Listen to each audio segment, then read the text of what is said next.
Hey everyone, Ariel Adams here with aBlogtoWatch, SIHH 2016. We were not able to do a day 2 recap, so we're going to do a day 2 plus 3 recap. Try to give you as much bang for your viewing buck. I guess that's right. So, I was really impressed with the new Vacheron Constantine Overseas. What do you think about David? I think it was about time that we saw an update to the Washington Constantine Overseas. It was getting old, right? Very much so. It was a great watch, but it was aging. Yeah. It was getting geriatric. Every time I looked at it, I was like, I like this watch, but I know there's something. And then I thought about the movement, and I was like, oh, God damn It's it. pretty old movement, 3 hertz. You know, this is supposed to be their anti-magnetic watch. Yeah. Water resistant 150 meters. You know, a Royal Oak is like 50 meters. Yeah. This is like a real sports watch. It is. So, Vacheron came out with the new 5100 and 5200 in-house made movements, of course. 4 hertz. At last. 52 hours or 60 hours of power reserve. Yep. Redesigned overseas case, 41 millimeters wide or 42 and a half. Yeah. A super solid collection. What do you think about those dials? Legible? Oh yeah, totally legible. I really like the dials. I really like the subtle changes to the bezel and to the case overall. I think those were great, and I really like the quick strap change system. Yeah. Whenever I see something like this, I've seen something, well, not similar but comparable on a 7 Friday, for example, and a few other watches have this. Like Panerai has this, and a few others. Whenever I see that, I think to myself, why don't everyone do this? Like, why is it like one out of 50 watches have like something like this, and otherwise you have to like screw around with those spring bars and be afraid of scratching the case and everything. And here you just pull a little lever and boom. Right? Yes, and now it's just so easy. Why is it with so the generic difficult? ones, you had lots of interchangeability, right? So you That's could buy true. your own stuff. With all these like quick change systems, it's all proprietary stuff. Not all of them, I guess. Most of them are. Yeah, well, I guess that's right. But still, I would like to see this happen more and more often. And, I agree. Right? And if brands want to sell their $200, $300, $400 straps, this is a good way of making sure that your customers return to you and buy more of your straps. Yeah, but they also like the idea of having to have someone come into the store to change a strap. Yeah, well, yeah, because that draws them back into the store. But still, I wouldn't want to go back every single time to a washroom boutique when I wanted my overseas or my rubber strap when I go diving with it, which happens all the time with a $20,000 watch. That's another story. But still, I'm just all for these quick strap changing systems. That's what I wanted to say. And it's good to see that, they did an overhaul of the overseas, even though it was, like just about time to do it. But they did think about it, and they did it. So that's great. Still an expensive watch, though, starting at $19,900. Yeah, well. Someday we'll make it, David. What else? What else do we like? I really like the Gyro Tourbillon. Finally. Then Finally? I got to see. It's your dream watch. It's David's dream watch. It is. Gyro Tourbillon. The reverse of It's Gyro a grail. Tourbillon. That's right. So it was wearable. They made it like half as big now. Yeah. It looks fantastic, and I could see like on their official images that it seemed like more proportionate somehow. I thought that, wow, this may be it. And then we went hands-on with it, and we could spend actually quite a bit of time with it. And I was so pleasantly surprised, because originally the Gyro Tourbillon 2, which was the Reverso version of the Gyro Tourbillon, was massive. It was like a huge watch. It didn't even look like a Reverso. Great pictures. Yeah, but then you try it on, you see it, and yes. Yeah, I've worn it. Yeah, well, and you see now it's basically like a Grand Reverso with some crazy, incredible movement in it. Yeah. So I was really impressed. Yes, it's really reasonably sized, and Yeah. you see the whole movement right there. That Gyro Tourbillon, it's like wow, it's just so wow factor. And you flip the case, and there's a dial on the other side, as you would expect, I guess.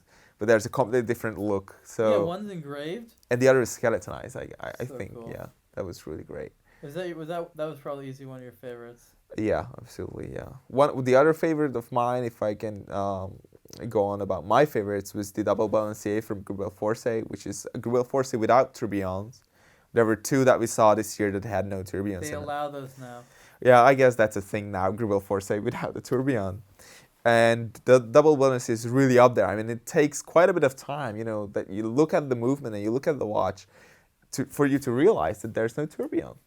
I think that's pretty cool. Yeah, but they've got that same level of movement, right? Yeah. So you still have that high level of sort of visual engagement with the dials. Yeah. I think that's important. Yeah, that's right. I just didn't want to give it back. Really. Yeah, there's a lot of that going on. Yeah, that's true. This year, yeah.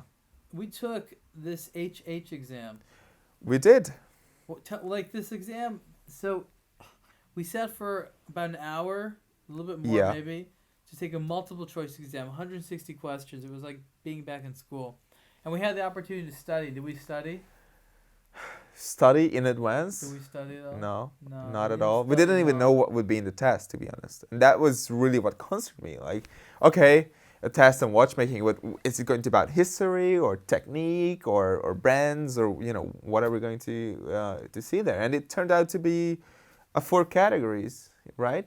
Yeah, it was a nice mix. I mean, it was it's a new test. They're just starting it out, so you can tell like what their mission is, but there's still steps they need to take. So what is their mission? Refine the purpose.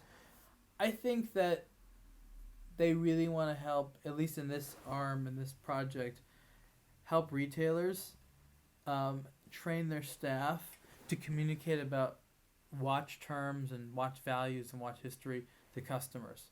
Yeah. They think that it'll help them sell more watches, and they hope it'll get customers information they need to know about watchmaking history and brands and things like that. Or just save them from getting burned, because if you've ever been to a watch store where there was a salesperson who couldn't care less or didn't know enough, that can do a lot of damage to the branding question or to the entire concept of luxury watches itself.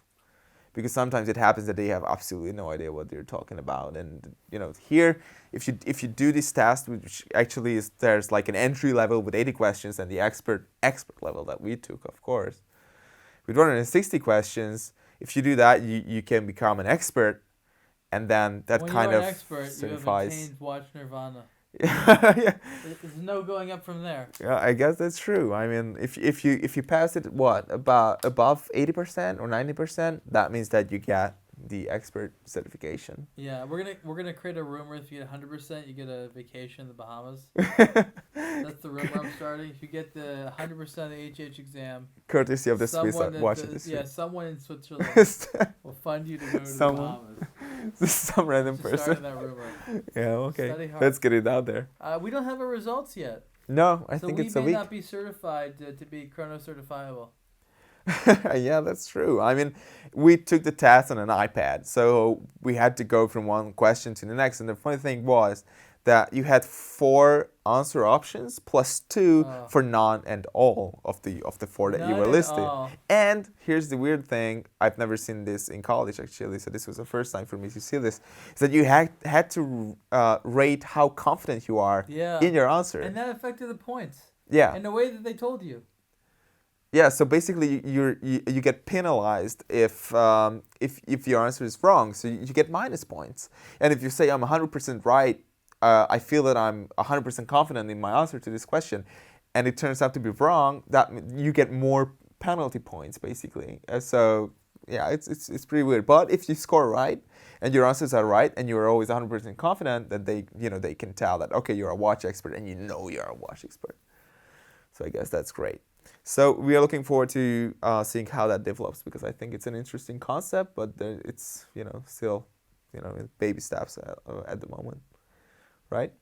Yeah, I think that it'll be some time before it really gets its groove, but I think they'll put a lot of effort into it. It's a good idea. I mean, there needs to be more standards. I mean, this industry a lot of times is like the Wild West. Yeah. There's really no governing body. Everyone can say whatever they want. They don't even need to make products that work. Yeah, that's right. No one would punish them. Yeah, that's right. Or say that they made it. Yeah, it wouldn't, so it's a completely unregulated area. So if the industry starts to regulate from within, I'd say that's a sign in the right direction. I think they're recognizing that's a weakness. Yeah. So they're doing more about that. So that's all in all, it's a positive thing. Yeah. And we'll see if we're experts. Yeah, let's hope that we will. Looking forward to that. See you guys, I don't know, tomorrow, I guess. Yes. And keep track of our coverage of SIHH at aBlogtoWatch. We have tons and tons of articles. More articles. News articles, hands-on articles, videos here on YouTube. So just stay tuned here and also on Instagram. Cheers.